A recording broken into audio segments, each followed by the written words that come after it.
పూర్తి పతనం దిశగా మావోయిస్టు పార్టీ, మరికొంతమంది మావోయిస్టు అగ్రనేతలు లొంగుబాటుకు సిద్ధమయ్యారు. ఈ బ్రేకింగ్ న్యూస్ చూసే ముందు బిగ్ అప్డేట్ చూడండి. హైదరాబాద్ మొత్తంలో ఉన్న బెస్ట్ ప్రాపర్టీస్ అన్నింటినీ ఒకే వేదిక మీదకి తీసుకొస్తుంది సుమన్ టీవీ. అక్టోబర్ 18, 19వ తేదీన హెచ్ఎస్సిసి నోవోటెల్లో జరిగే సుమన్ టీవీ ప్రాపర్టీ ఎక్స్పోలో best flats, villas, open plots, Deepavali offers and discounts అన్నీ కూడా అందుబాటులో ఉన్నాయి. మీరు విజిట్ చేసి ప్రతి గంటకి ఒక గోల్డ్ కాయిన్ గెలుచుకునే ఛాన్స్ ఉంది. ఫ్యామిలీతో విచ్చేయండి, మీ డ్రీమ్ ప్రాపర్టీని సొంతం చేసుకోండి. ఇక అసలు బ్రేకింగ్లోకి వెళ్దాం. దేశం మొత్తం మీద మావోయిస్టుల ఏరివేతే లక్ష్యంగా కేంద్రంలోని బీజేపీ ప్రభుత్వం ఆపరేషన్ కగార్ నిర్విరామంగా కొనసాగుతోంది. భీకరంగా అడవుల్లోకి చొచ్చుకుపోయి మావోయిస్టులను హతమారుస్తున్నాయి బలగాలు. ఈ వరుస ఎన్కౌంటర్లతో వందలాదిగా మావోయిస్టులు చనిపోతున్నారు. ఈ మారణ హోమానికి ఫుల్ స్టాప్ పెట్టే దిశగా అగ్రనేతలు నిర్ణయం తీసుకుంటున్నటువంటి పరిస్థితి ఉంది. మావోయిస్ట్ నేత మల్లోజుల వేణుగోపాలరావు 60 మందితో గడ్చిరోలి పోలీసులు ఎదుట ఆయుధాలు వదిలిపెట్టి జనజీవన స్రవంతులు కలిసిపోయారు. ఇక ఆయన బాటలోనే మరికొంతమంది అగ్రనేతలు కూడా కదులుతున్నారు. మావోయిస్టు అగ్రనేత, పార్టీ కేంద్ర కమిటీ సభ్యుడు వాసుదేవరావు అలియాస్ ఆషన్న 208 మంది మావోయిస్టులతో Chhattisgarh CM Vishnudev home minister సమక్షంలో ఆయుధాలను అప్పగించి లొంగిపోయినటువంటి పరిస్థితి ఉంది. ఇలా వరుసగా మావోయిస్టుల లొంగుబాటు కొనసాగుతోంది. బస్తర్ జిల్లాలోని జగదల్పూర్లో నిర్వహించిన నక్సలైట్ల లొంగుబాటు కార్యక్రమంలో వాళ్ళందరూ కూడా జనజీవన స్రవంతులు కలిశారు. మావోయిస్టు చరిత్రలోనే గతంలో ఎప్పుడు చూడని విధంగా ఒక అతిపెద్ద లొంగుబాటుగా దీన్ని చెప్తా ఉన్నారు. లొంగిపోయిన తర్వాత 153 ఆయుధాలు కూడా కేంద్ర హోంశాఖకు అప్పగించినట్టుగా తెలుస్తోంది. ఆషన్న లొంగుబాటుతో అబూజ్మడ్ అడవుల్లో ఎక్కువ భాగం నక్సల్స్ ప్రభావం నుంచి విముక్తి పొందిందని తెలుస్తోంది. ఇక బస్తర్లో దశాబ్దాలుగా మారణహోమం కొనసాగుతుంది. దానికి ఎండ్ కార్డు పడినట్టుగా తెలుస్తోంది. ఆపరేషన్ కగార్ ప్రభావానికి సంబంధించి గత 2 రోజుల్లోనే 283 మంది మావోయిస్టులు లొంగిపోయారంటే పరిస్థితి ఏ విధంగా ఉందో అర్థమవుతుంది. జనజీవన స్రవంతిలో కలిసిపోతున్నారు చాలామంది పెద్ద పెద్ద మావోయిస్టులు, అగ్రనేతలు.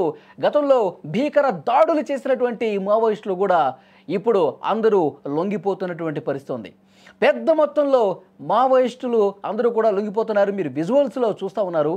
దాదాపు 100కు పైగా మావోయిస్టులు ఈరోజు లొంగిపోయారు. మొత్తం గత 2-3 రోజులుగా చూసుకుంటే 283 మంది మావోయిస్టులు తమ ఆయుధాలతో సహా వాళ్ళందరూ కూడా ప్రభుత్వాలకు అప్పగించి లొంగిపోతున్నటువంటి పరిస్థితి ఉంది.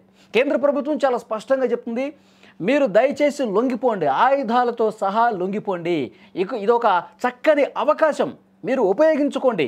లేదు, కాదు, కూడదు అని మీరు ఆయుధాలతో అడవుల్లో ఉంటే పరిణామాలు చాలా తీవ్రంగా ఉంటాయి. మీరు ప్రాణాలు కోల్పోయే పరిస్థితి ఉంటుంది. కేంద్ర బలగాలు జల్లెడ పడతా ఉన్నాయి. ప్రతి ఒక్క సెక్టార్ను కూడా వాళ్ళు లోపలికి చొచ్చుకుపోయి మరి దాడులు చేస్తున్నటువంటి పరిస్థితి ఉంది. కాబట్టి మీ ప్రాణాలు దక్కించుకోండి అని చెప్పి చాలా స్పష్టంగా కేంద్రం హెచ్చరిక జారీ చేసినటువంటి నేపథ్యంలో మావోయిస్టులు పూర్తిగా మావోయిస్టు పార్టీ సిద్ధాంతాలను తాము ఏ ఉద్దేశంతో అయితే అడవుల్లోకి వెళ్ళారో ఇక ఆ ఉద్యమానికి తిలోదకాలు పలికి ఆ ఉద్యమాన్ని వదిలేసి ఇప్పుడు జనంలో కలుస్తున్నటువంటి పరిస్థితి ఉంది. దండకారణ్యం స్పెషల్ జోనల్ కమిటీ సభ్యులు, 15 మంది డివిజనల్ కమిటీ సభ్యులు కూడా లొంగిపోయిన వాళ్ళలో ఉన్నారు. ఇక ఈరోజు లొంగిపోయినటువంటి ఆషన్న విషయానికి వస్తే వెంకటాపూర్ మండలంలోని నరసింగపూర్ గ్రామానికి చెందిన భిక్షపతిరావు సరోజన దంపతులకు 3 సంతానం. పెద్ద కుమారుడు వాసుదేవరావు అలియాస్ ఆషన్న కాకతీయ యూనివర్సిటీలో డిగ్రీ చదివాడు. ఆర్ఎస్యూకి నాయకత్వం వహించి స్టూడెంట్స్ కోసం ఎన్నో పోరాటం చేశాడు. 90ల్లోనే అడవి బాట పట్టాడు. ఆషన్నపై 38 సంవత్సరాల క్రితం వెంకటాపూర్ పోలీస్ స్టేషన్లో తొలి కేసు నమోదైంది.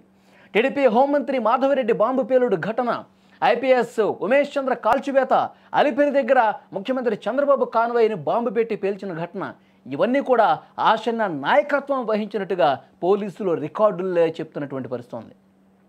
ఇప్పుడు లొంగుబాటు తర్వాత ఆషన్న మాట్లాడాడు. ఒకప్పుడు ఉద్యమ బాటలో నడుస్తూ పోరాడాం, కానీ ఇప్పుడు ఎవరికి వారే తమ రక్షణ కోసం పోరాటం చేసుకోవాల్సిన పరిస్థితి వచ్చింది.